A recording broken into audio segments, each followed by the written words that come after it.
بسم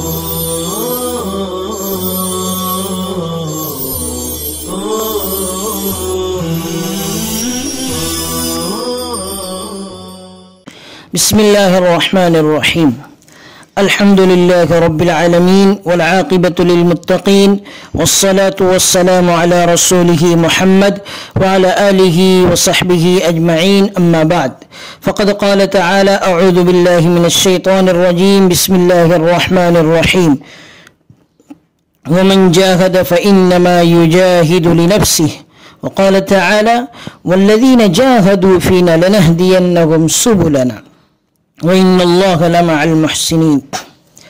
محترم سامعین، السلام علیکم ورحمۃ اللہ وبرکاتہ۔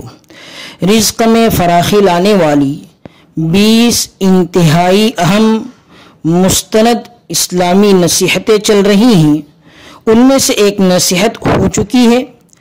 آج دوسری نصیحت ہے رزق میں فراخی لانے والی، اور وہ یہ ہے کہ کوئی جائز اور نفع بخش کام ضرور اختیار کیجیے، پورے یقین اور محنت کے ساتھ۔ کوئی بھی نفع بخش کام انسان کو ضرور اختیار کرنا چاہیے، لیکن اس سے پہلے براہ کرم یہ ضرور سوچ لیجیے کہ وہ کوئی نیک کام ہو یا شرعی طور پر جائز ہو۔ ایسا کرنے سے آپ کو لوگوں کی جانب سے احترام اور عزت ملے گی، اور در حقیقت انسان کا کسی کام میں لگنا ہی زندگی کی رونق ہے۔ اور داناؤں کا یہ قول بہت حد تک درست ہے کہ بیکار و بے مصرف زندگی گزارنے والا تو انسانوں کے دائرے سے ہی نکل جاتا ہے، بلکہ ایک گوشے میں ساکت و جامد ہو کر وہ حیوانوں یا پھر مردوں کی صف میں شامل ہو جاتا ہے۔ خود نبی کریم صلی اللہ علیہ وسلم نے زندگی بھر کوئی نہ کوئی کام جاری رکھا۔ بچپن میں قبیلہ بنو سعد کے ہاں، پھر مکہ مکرمہ میں بھی آپ صلی اللہ علیہ وسلم باقاعدہ بکریاں چراتے تھے۔ 12 سال کی عمر میں آپ نے اپنے چچا کے ہمراہ بغرض تجارت شام کا سفر بھی فرمایا۔ معزز سامعین، غزوہ خندق میں آپ صلی اللہ علیہ وسلم برابر مٹی اٹھاتے رہے، یہاں تک کہ آپ کے پیٹ اور بدن پر بھی گارا مٹی کے اثرات ثبت ہو گئے۔ جب آپ گھر میں ہوتے تو گھر کے کام کاج میں مسلسل ہاتھ بٹاتے اور شرکت فرماتے۔ آپ صلی اللہ علیہ وسلم کا ارشاد مبارک ہے، سب سے پاکیزہ روزی وہی ہے جو انسان اپنے ہاتھ سے کماتا ہے۔ بہت سے اہل علم نے لکھا ہے کہ ہاتھ سے کمانا بیکار رہنے اور کھیل تماشے میں لگنے سے بچاؤ کا ایک بہت مؤثر ذریعہ ہے۔ ساتھ ہی ساتھ ہاتھ کی کمائی سے بندے کا غرور و تکبر بھی ٹوٹتا ہے۔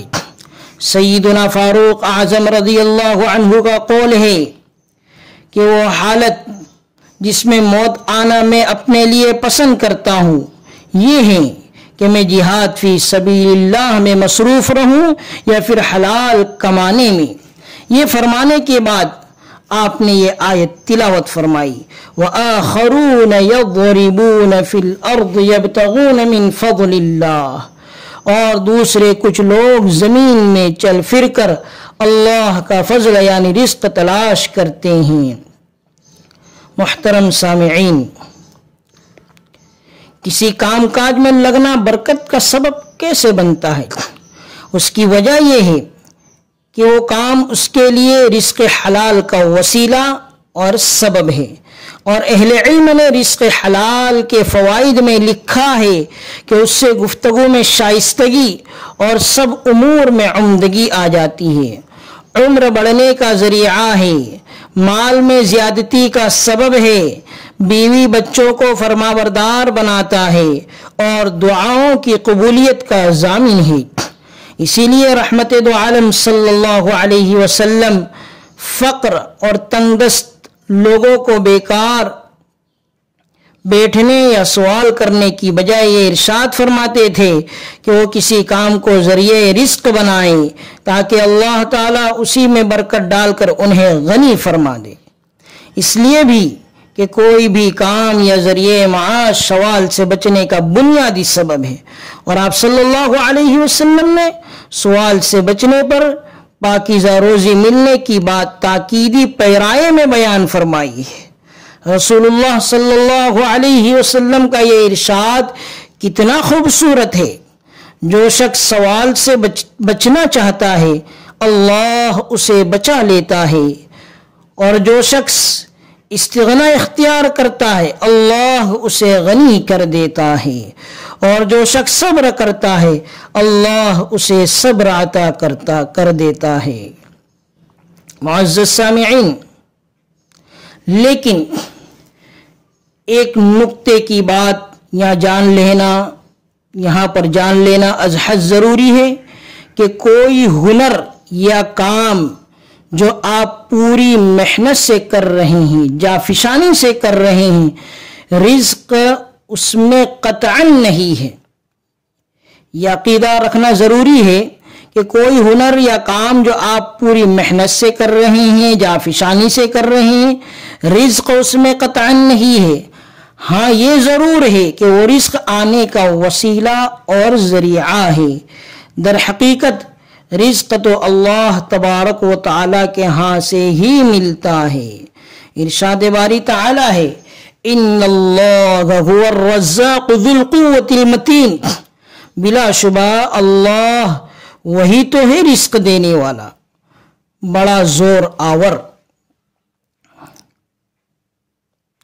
اس ضمن میں ایک اہم پہلو یہ بھی ہے کہ آدمی جس پیشے یا کام کو اپنائے اسے پوری محبت اور لگن سے کرے، اس لیے کہ جو آدمی محبت اور لگن کے ساتھ اپنے کام میں مشغول ہوگا وہی اس کو پوری باقاعدگی اور محنت سے کرے گا، صبح سویرے اس کو شروع کرے گا اور دن بھر پورے نشاط اور مستعدی سے اسے سر انجام دے گا۔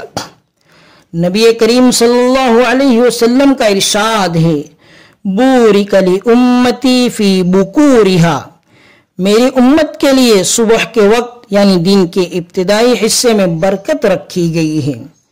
دوسری جگہ رسول رحمت صلی اللہ علیہ وسلم کے اس سے ملتے جلتے دعائیہ الفاظ ہیں، اللہم بارک لامتی فی بکورہا، یا اللہ میرے امت کے لیے صبح سویرے کے اوقات میں برکت عطا فرما۔